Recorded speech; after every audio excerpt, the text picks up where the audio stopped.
रस खान बसों ब्रज गोकुल गाँव के ग्वारन, जो पशु हों तो कहा बस मेरो चरो नित नंद की धेनु मझारन।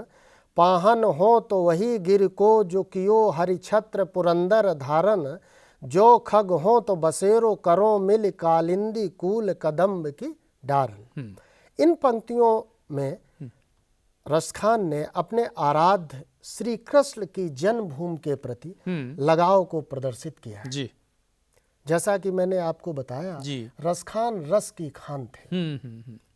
मानुष हो तो वही रस खान, यदि मुझे मनुष्य जन्म मिले तो ब्रज गोकुल गांव के ग्वारन, मैं उसी ब्रज के ग्वालों के बीच गांव में जन्म लेना चाहूंगा। मतलब अगर मनुष्य बनूं जी। तो मुझे वहीं ग्वालों के बीच में ही रहने का अवसर मिले। ये इच्छा है उनकी। ये इच्छा है उनकी। इच्छा है। क्या बात है। और जो पशु हो तो कहा बस मेरो, यदि मुझे पशु योनि में जन्म मिले तो वो कह रहे हैं कृष्ण से, अपने आराध्य से, चरो नित नंद की धेनु मझारन, नंद बाबा की गायों के बीच में मैं चरना पसंद करूंगा, उन्हें चराना पसंद करूंगा। जी, जी। पाहन हो तो वही गिर को जो कियो हरि छत्र पुरंदर धारन। पाहन माने पत्थर। जी।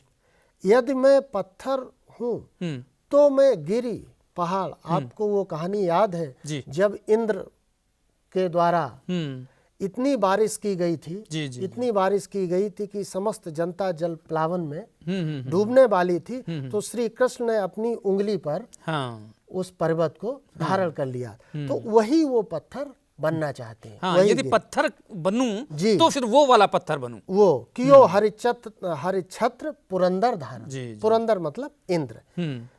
जो खग हो तो बसेरो करो मिल कालिंदी कूल कदम्ब की डारन। और यदि मुझे पक्षी का जन्म मिले तो मैं कालिंदी यानी यमुना, कूल माने किनारे, कदम जो वृक्ष होता है जिस पर कृष्ण लीला किया करते थे बैठ के, उन्हीं की डारन यानी शाखाओं पर मैं विचरण करना चाहूँ। क्या बात है। माने इतना लगाव उनका अपने आराध्य के प्रति, श्री कृष्ण के प्रति है कि वो चाहे पत्थर बने तो वहां का बने, अगर पक्षी बने तो कालिंदी कूल का बने। तो ये उनकी अनन्यता को संभवतः दर्शाना चाहते हैं। और प्रकृति के प्रति भी लगाओ। प्रकृति को और बहुत सहज तरीके से उन्होंने कहा।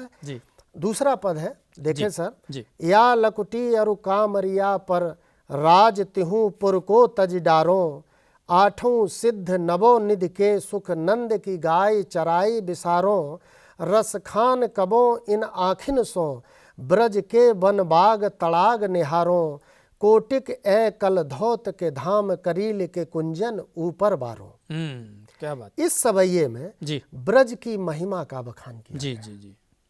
या लकुटी अरु कामरिया यानी लकुटी लाठी जो चरवाहे रखते हैं अपने साथ, और कामरिया कम्बल, पर राज तिहु पुर को तज डारो।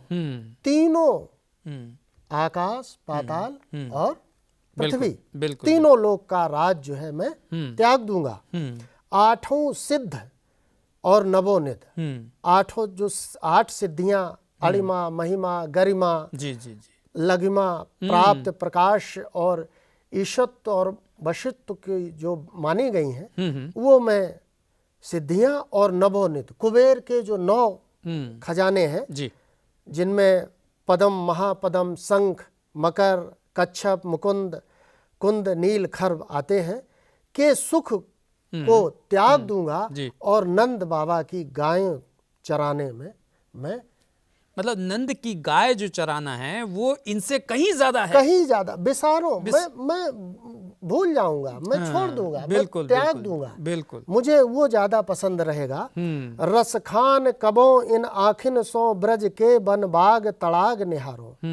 रस खान कहते हैं कबो इन आँखिन सो, ये जो आंखें मेरी हैं, इनसे हम ब्रज के वन बाग तड़ाग, ब्रज के वन और बाग और तड़ाग मतलब तालाब, उनको निहारना चाहते हैं, उनकी आंखें उन्हीं दृश्यों में रमी रहना चाहती हैं। मतलब आंखें तभी सार्थक होंगी जब मैं ब्रज के इन बाग, इन तड़ाग, इन सब चीजों को देखता रहूं, चूंकि उनके आराध्य का संबंध उन सारी चीजों से है। बिल्कुल बिल्कुल। लगाओ छोटी छोटी चीज, कौटिक एकल धौत के धाम करील के कुंजन ऊपर बारों।